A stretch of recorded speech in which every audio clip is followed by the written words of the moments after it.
Thank you, Steve, and thank you to Jim and Flavia Lane for all the effort that they and their team put in every 6 months so we can come together. And I also want to ask on behalf of our company that we all be appreciative to the USDA who showed up today. We have Chris Cassidy in the room and other members of the USDA team. I have in the past remarked that the Department of the Federal Government that's most responsive to our industry on the funding side has been the technical and the loan programs office and rural development, the USDA. And I think their leadership continues to be demonstrated during a difficult transition to a new language for our industry, how we describe what we're doing, a new role in domestic energy. And I think the USDA continues to demonstrate their desire to support us. And I want to thank them for attending and their efforts, what essentially are behind the scenes, but I got to tell you, is actually the stage that we all need to play on, which is the decisions inside of these departments and how it filters up to the White House. So thank you so much to the USDA members who joined us at this conference.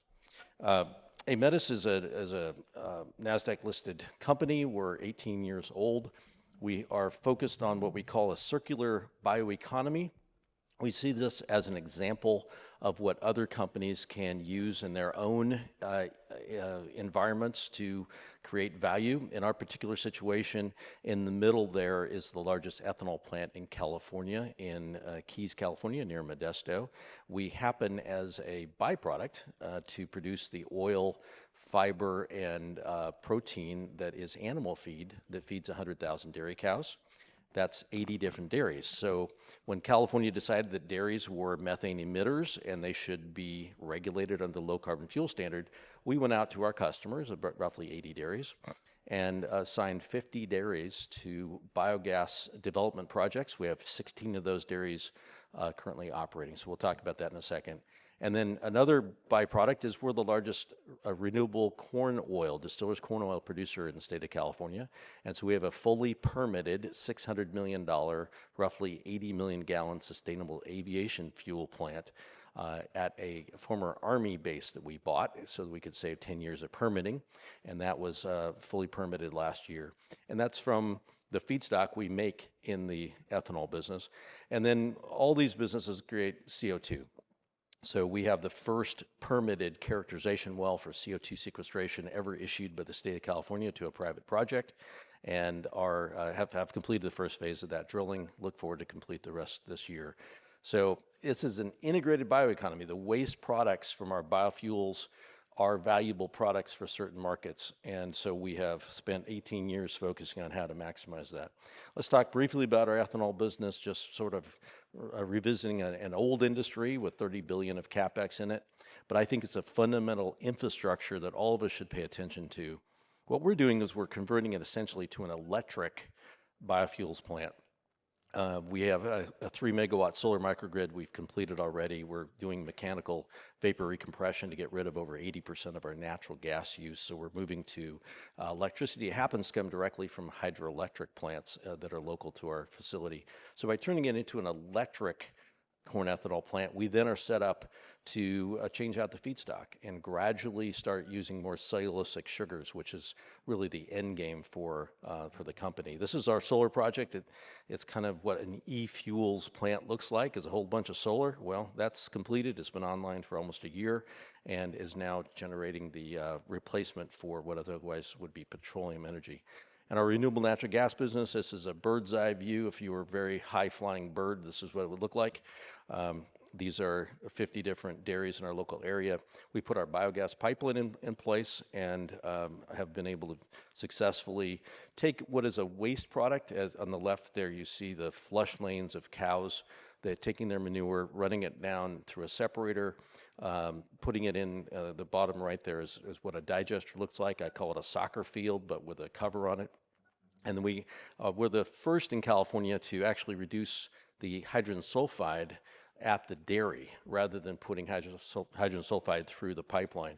And we built utility grade pipelines pressurized over 100 psi after removing toxic H2S, and then the centralized cleanup unit here, which that yellow skid there in the foreground is our interconnect to the Pacific Gas and Electric gas utility. So that's the value chain for farmers to be able to participate in the energy market for what was going to be a cost. They were going to have to go buy LCFS credits, and now is a cash flow stream over a 35-year span.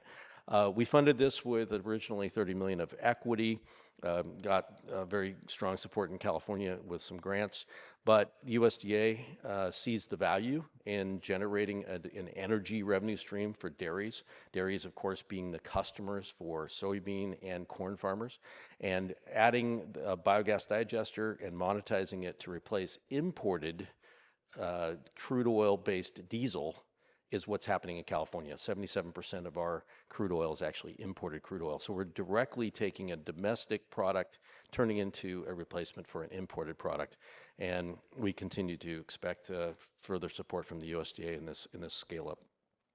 So the core issue that I want to talk about today is, how do we move forward together? How do we do what we just saw, which is kind of logical, right? Come on, let's add more value to farmers and to dairies, which are the customers of farmers, by turning them into energy producers that are domestic. We don't have to fight wars to protect Modesto, California oil fields, but we do have oil fields. They're called dairies, and they produce methane, and methane is a fuel, and it's the lowest carbon fuel under the low carbon fuel standard. So the only revenue source for producing biofuels in the United States provided by the federal government is the production tax credit under Section 45Z. If you produce a gallon and you don't get this tax credit, what happened is you just lied to all of your lenders and investors. That's what happened, because this was passed in 2022, and anything that happened in the last 2 years, 2.5 years, I can guarantee you in your financial spreadsheet was a representation that in January 2025, you would start seeing the first revenue from the only program by the federal government that would support domestic energy. It is not January 2025, it's not February, it's almost not March. And there is not a single penny of 45Z production tax credit revenue. So you know how the conversation's been going with the lenders and the investors, right? Which is, wow, you owe your interest payment and your principal payment, you don't have the cash, what are we going to do about it? This directly impacts everybody in the value chain. So what we're focusing on is, how do we move forward without requiring another round of legislation, which, by the way, remember, August 2022, legislation passed. Almost 3 years later, 2.5 years later, we don't have any revenue from that legislation. Why? Because when you pass legislation, you then need to get rules issued by the Treasury Department. And we know that that's a broken process, takes a long time. So it's not acceptable to say, oh, we're going to fix it in the summer. No, you're not. This summer they passed legislation. It could literally be 2028, and we still might not have an actual usable tax credit, which is the only revenue that feeds farmers and biofuels value chains. So how do we fix this? In January, they said, there's a thing called the provisional emission rate. And the DOE and the Treasury would get together and they would say, here's what your calculation is. Now it sounds like we're getting down in the weeds. And if you were not focused on trying to fund an industry, you'd probably stop right there and say, look, I don't want to hear formulas. That sounds like calculus, and I didn't want to take that class in college, and I don't want to take it now. It's not that complicated, guys. The bottom line is only 3 numbers. The third number is $1 because it's a $1 tax credit. The first number is number of gallons. For liquid fuels, it's really quick to understand what the gallons are. The second number is emissions rate, and that comes from the Treasury Department.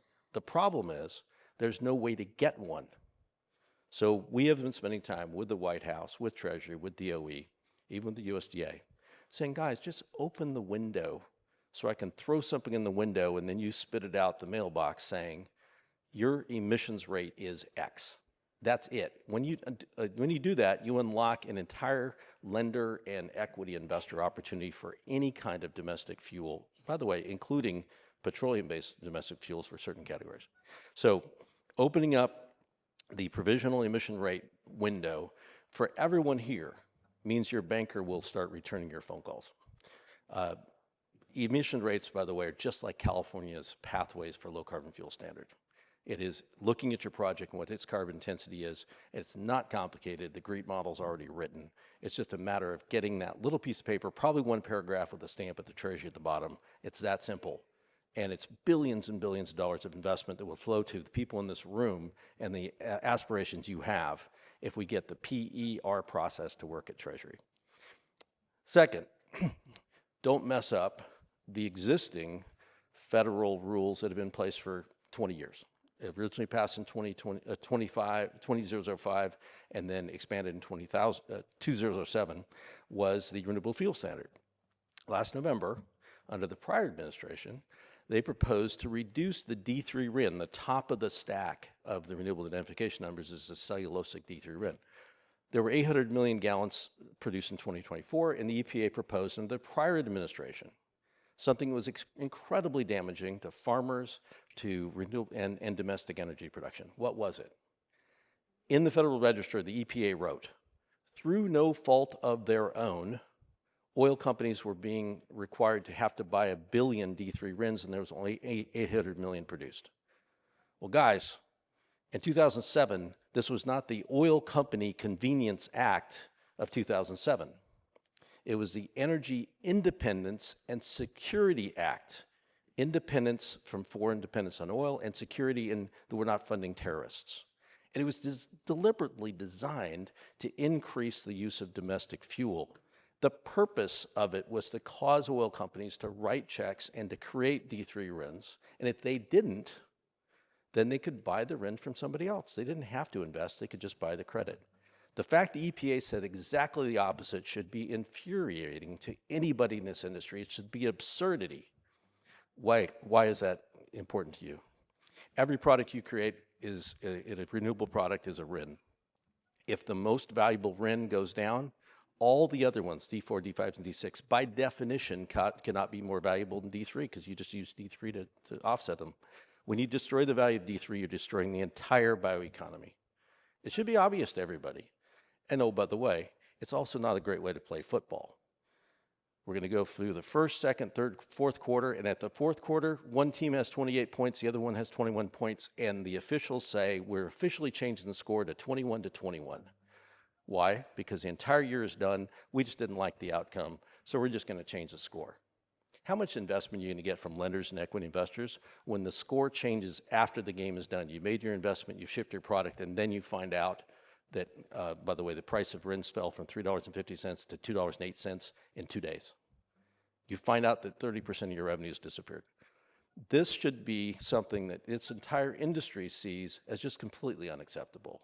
The EPA should be denied the waiver. They should work with the industry and say, guys, you need some more D3 RINs. Figure out a way to invest in the projects that people in this room are developing that create D3 RINs. I thank you for your time today. And if you wouldn't mind, those two policy issues, the PER and the D3 RIN waiver, are things that each one of us can speak into through our congressman and, frankly, through the White House. Thank you.